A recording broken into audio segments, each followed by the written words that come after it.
Welcome to Harsha's learning. இந்த வீடியோவில் நாம் 7th ஸ்டாண்டர்ட் தமிழ் இயல் 3ல் இருக்க பாஞ்சை வளம் அப்படின்ற ஒரு கவிதையோட புக் பேக் ஆன்சர் தான் பார்க்க போகிறோம். ஸோ ஃபர்ஸ்ட் சரியான விடையை தேர்ந்தெடுத்து எழுதுக. கொஷின் நம்பர் 1, ஊர்வலத்தின் முன்னால் வாரணம் அசைந்து வந்தது. ஸோ இதுக்கான ஆன்சர் ஆப்ஷன் இ, வாரணம். அடுத்து கொஷின் நம்பர் 2, பாஞ்சாலங்குறிச்சியில் முயல் நாயை விரட்டும். ஸோ இதுக்கு ஆன்சர் ஆப்ஷன் ஆ, முயல். பாஞ்சாலங்குறிச்சியில் நாயை முயல் விரட்டும். கொஷின் நம்பர் 3, மெத்தை வீடு என்று குறிப்பிடப்படுவது. ஸோ மெத்தை வீடு அப்படின்னா என்னென்னா மெத்தையில் மாடியிலன்னு சொல்லுவோம் இல்லையா. ஸோ மெத்தை வீடு அப்படின்னா மாடி வீடு அப்படின்னு அர்த்தம். ஸோ இதுக்கு ஆன்சர் ஆப்ஷன் இ, மாடி வீடு. அடுத்ததாக கொஷின் நம்பர் 4, பூட்டும் கதவுகள் என்ற சொல்லை பிரித்து எழுத கிடைப்பது. ஆப்ஷன் ஆ, பூட்டும் கதவுகள்.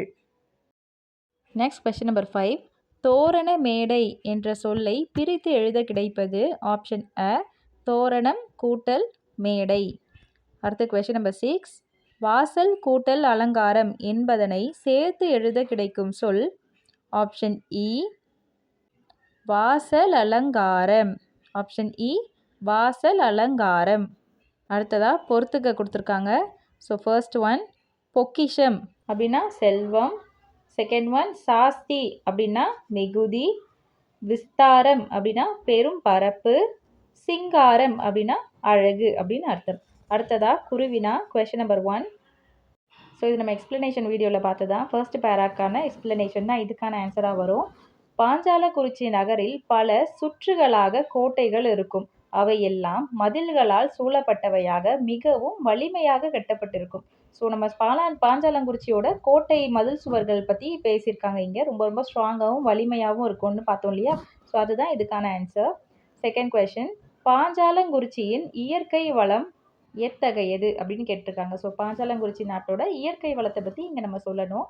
பூஞ்சோலைகளும் சந்தனமர சோலைகளும் ஆறுகளும் நெல் வயல்களும் பாக்குத்தோப்புகளும் அந்நாட்டிற்கு அழகு சேர்க்கும் இயற்கை வளங்களாகும். சோலைகளில் குயில்கள் கூவும், மயில்கள் நாட்டின் வளத்தை கூறி விளையாடும் அப்படின்னு இதுக்கு ஆன்சர் கொடுத்துருக்காங்க. அடுத்ததா சிறுவினா கொஷின் நம்பர் 1, பாஞ்சாலங்குறிச்சியில் வீடுகள் எவ்வாறு இருக்கும் அப்படின்னு கேட்டிருக்காங்க. ஸோ இதோட ஆன்சர், பாஞ்சாலங்குறிச்சியில் உள்ள வீடுகள் தோறும் மணிகளால் அழகு செய்யப்பட்ட மேடைகள் இருக்கும். வீடுகள் எல்லாம் மதில்களால் சூடப்பட்ட மாடி வீடுகளாக இருக்கும். வீட்டு கதவுகள் மிகவும் நேர்த்தியாகவும் வீடுகள் செல்வம் நிறைந்தவையாகவும் இருக்கும். ஸோ இதுதான் இதனுடைய ஆன்சர்.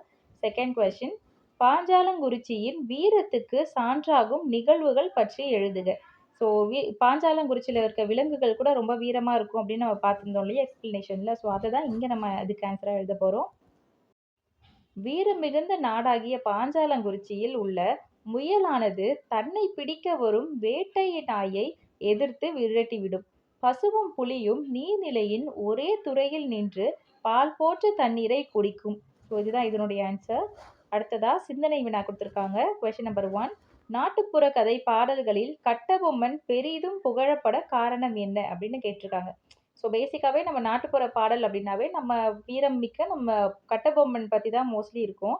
அது வந்து எதுக்கு கட்டபொம்மனை எதுக்கு நம்ம பெரிதும் புகழ்ந்த பாடுறோம் அப்படின்னு கேட்டிருக்காங்க. ஸோ அதனோட ஆன்சர், நாட்டுப்புற கதை பாடல்கள் என்பது வாய்மொழி இலக்கியம் என்று கூறுவர்.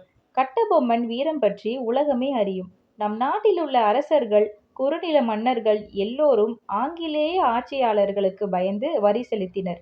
ஆங்கிலேயர்களை எதிர்த்து போரிட்ட மன்னர்களுள் சிலர் கட்டபொம்மன் மிகவும் முக்கியமானவர்.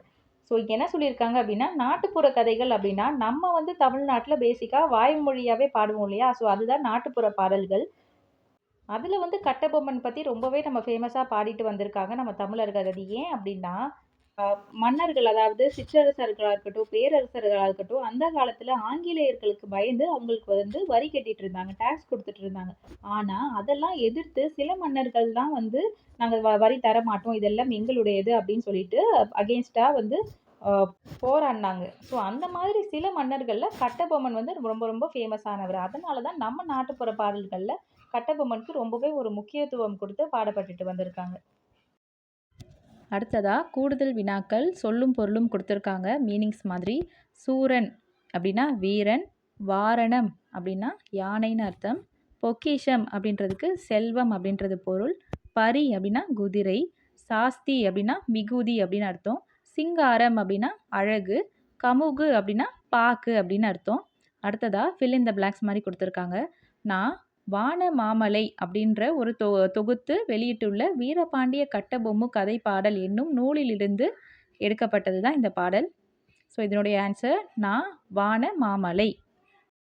அடுத்ததா மன்னன் கட்டபொம்மனின் பெயரை சொன்னால் கறந்து வைத்த பாலை கூட காகம் குடிக்காது.